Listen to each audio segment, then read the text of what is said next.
We're glad you're still with us here on Morning at NTV. If you're just joining us, welcome on board. We are in the Kickstarter segment of the program, and today's discussion is going to be on reflections on the prevailing security situation in the country. And this particular discussion this morning comes on the backdrop of the latest attack on a high-profile person, that is Pastor Aloysius Bujingo, who was attacked by assailants. We are not sure yet because police hasn't spoken of the number of assailants, whether it was more than one or actually one. But what we know right now is that apparently between 13 and 17 bullets were discharged at the pastor's vehicle, and the unfortunate incident there leading to the death of his guard, that is Muhumuza, who is attached, Richard Muhumuza, a corporal attached to the Uganda Army, specifically the Special Forces Command. Now, this incident is the latest in a series of hits on high-profile persons, but also compounds the growing insecurity in the country and the tendency for citizens to find themselves under attack anytime, anywhere, by assailants who seem to be very, very brazen when undertaking their missions. I'm joined on set by Dr. Tolita Tia. He's a security analyst and geopolitical strategy scholar, and does understand some of the things and the workings of how best things can be put right. But before I ask him the questions that he should help us answer, the advisor to the president on special duties, who is also his son, General Muhoozi Kainerugaba, has tasked security agencies to give answers on these cases of shootings. As quoted by the Daily Monitor here, he's asking, who are these criminals? He asks about the ADF, the rebels of the Allied Democratic Forces, and some other shadowy group. We need answers to these questions. That is General Muhoozi writing on the social media platform X, that is on his handle, that he has often used very flamboyantly to reflect some of his thoughts.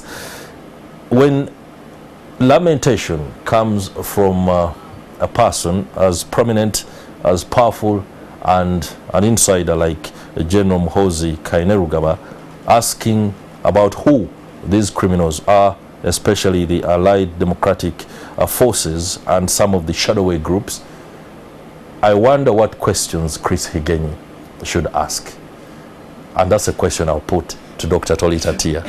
What questions should Chris Higenyi ask if General Muhoozi Kainerugaba is asking these questions? A very good morning, Chris, and a very good morning to the viewers. I think it's still in order to say Happy New Year. Oh, Happy New Year, no doubt. Yeah. And what a way to start the year.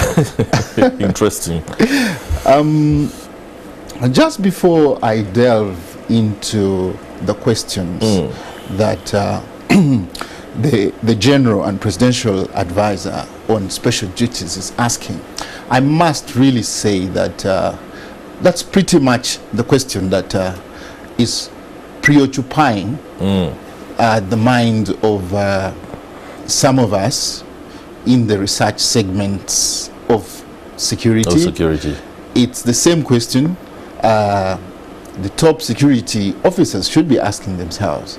And I want to take an exception here. This time it is Pastor Bujingo. And when you read from the General's X, Twitter,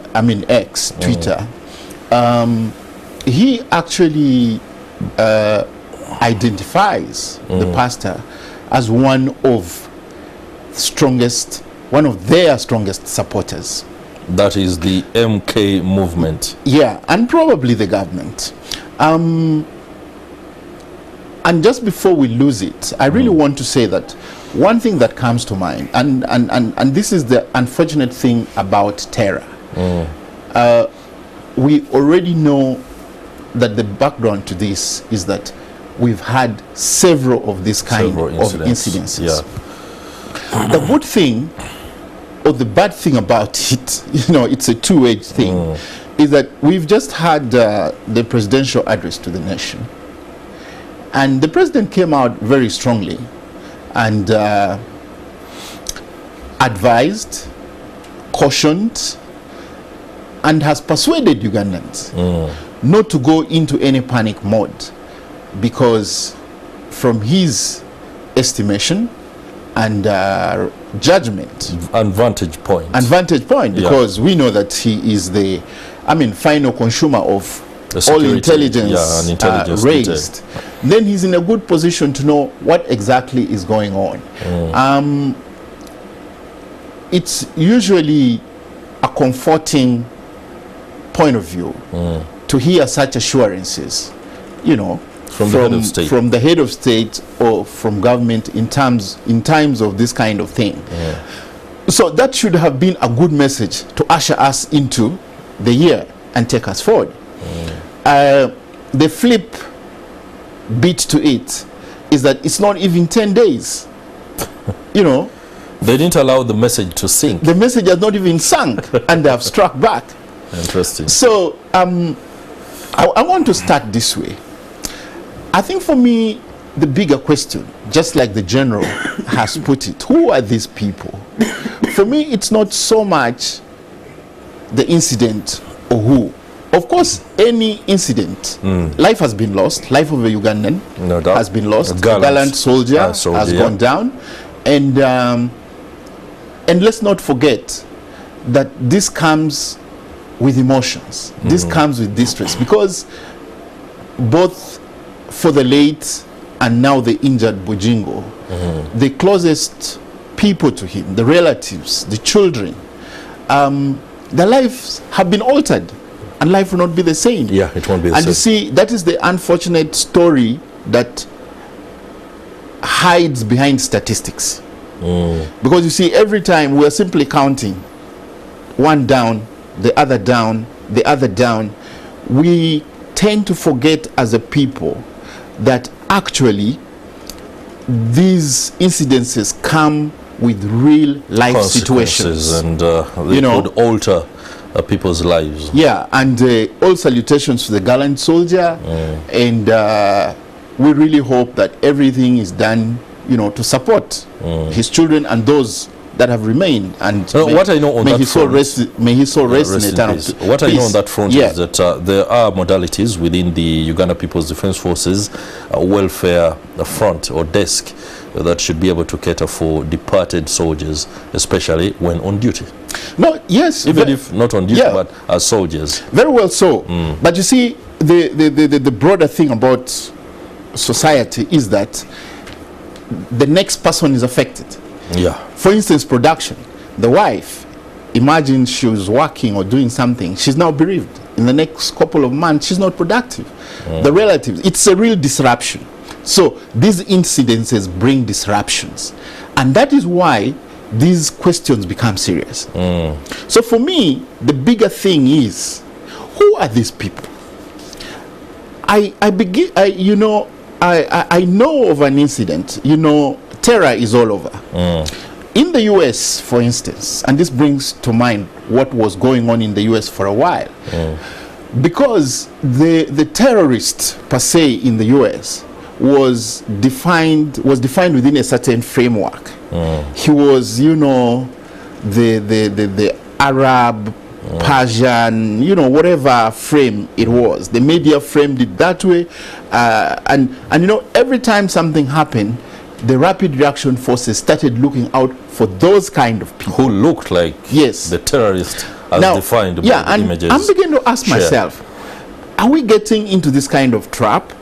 Because the shocker was when the Oklahoma bombings happened, and it turns out that the guy who actually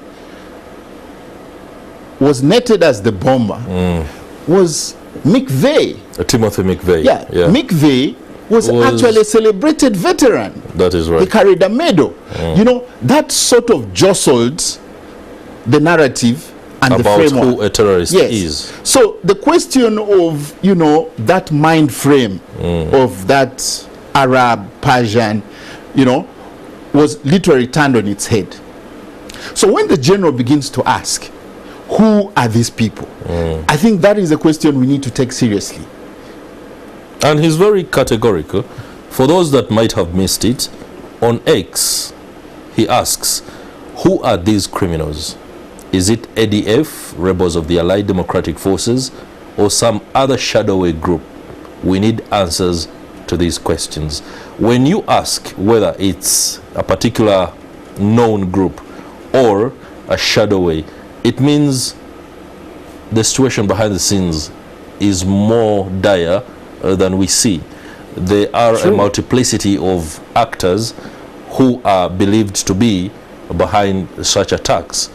But again, you speak of a narrative that was created in the United States. Within the context of our own security situation, you seem to suggest that to quickly name the ADF in most of these incidents is to get the point wrong. I say yes, certainly yes. I'm beginning. I now tend to think this way, because look at it this way, Chris. We've, out of almost 8 incidents in the past, in the most recent past, we haven't had a single one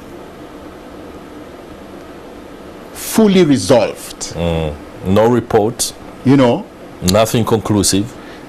So I think what the security agencies are grappling with, and which I seem to see that is now being tossed around as a bogeyman, because you see the nature of the ADF, the only character or profile of theirs we know, and which characterizes most of these profile killings or attempted assassins, is the means of using a motorbike, having snipers on a motorbike, or take off on a motorbike. And you know, that is all, because the ADF has never come on record, you know, to speak about its methods. Speak about, even claim any of these attacks, which ideally makes sense, because most of the incidents of terror, those that perpetrate the terror are quick to want to be seen to be the people who did or carried out that attack. The fact that ADF does not find comfort nor glory in claiming these attacks is a question you're saying should be also so for me, this problem needs to, like we say in research, it needs to be further problematized. We need need to raise we need to raise broader questions about it. It could be the ADF, yes, but the president is saying the ADF is coming to a tail end, so probably we should be expecting fewer and fewer of these, because they are now arguably incapacitated. So then what else is left? Why is it that the situation continues to perpetuate? For me, one extension to it that I think needs to be looked into is the question of violent extremism. Are we having the profile of violent extremism increase? You know, who is participating? Why are they participating? So a case like for Bujingo, for me in this particular case, I would rather the police, instead of, because usually the police, through their intelligence and all that, they have some leads. They always have some leads. So other than follow only those leads, why can't they open probably a general file of inquiry? Why can't they broaden it? Because you see, the people who are being targeted are a mixed bag. The most recent was the V blogger. You know, so if you try to characterize the V blogger and ask yourself, are we beginning to see political assassinations? The answer is more closer to not. The pastor is not political, you know. Some of the other targets, there was a public servant, there were police officers. You know, it doesn't give you a very clear Is that picture. down to the profiling of a victim in order to understand the likely motivation behind the assailant's mission? When you look at Pastor Bujingo, he's a fiery speaker, no doubt about that. At any one point in time, whoever has found themselves at the wrong end of his very harsh, tongue, sometimes could well execute a mission against him. But that is a wayward, speculative thinking that we shouldn't even attempt to. When you talk about the fact that he's not political, this incident has completely flipped that narrative. Yeah. Because if General Muhoozi has come out very boldly and he has spoken about the fact that our very own Bujingo was attacked. Now, when you say our very own, it means he's either a sympathizer or an active cadre of the movement under which General Muhoozi runs, or is a patron, that is the MK movement. We saw at the press conference that Bujingo held, Balam Barugahara, Michael Mawanda, these are the honchos of the movement. And they spoke as though one of their own was under attack and they were coming together in unity. So the narrative that he may not be political is completely thrown to the bin, hasn't it? Well, yes and no. Yes and no, because you see, like I said, it's a very fluid, it's a very fluid template that we are dealing with. One, the framing of who is this, what is their motive, who is this, who are they, what is their motive, you know, is a big question. That's a big question that the general has also put. Yeah. And I think he's pretty much correct and concise on this. And for me, for once, I'm happy that somebody of his stature is asking this question, and is asking it at an interesting time. I for instance, would want to expand this a little bit in terms of its context. You know that we have a youth population bulge. The economy is at its heel. The secretary to the treasury, you know, economists never say it's bad, it's getting bad. He simply said we need to tighten our belts. And just in the evening, I was watching the deputy governor of Bank of Uganda talking about the same things. So if you juxtapose this with the situation we're just coming out from, of, you know, the post-COVID situation, the other question would be, is the investment, particularly in the youth, post-COVID, is it an investment that is worthwhile to get the youth, this youth who are largely caught in unemployment and disguised employment, you know, up and running? Because one fact that happened in the COVID was that it really watered down the very strong 30 years of economic growth that you know, the government of Uganda had achieved. One of the things that happened is that we had quite a good population of youth move from the agricultural sectors or the farm wage into the urban areas where they were doing service and basic industry. You see, when COVID came in, a large number of this population actually went back to farm wage. The question is then, are they comfortable where they are? Could this be the recruitment base? And then maybe also throwing the Gangen wider. Is this the best way that people have now chosen to settle disputes? Perfect transition there, and it's one that should wind up this conversation.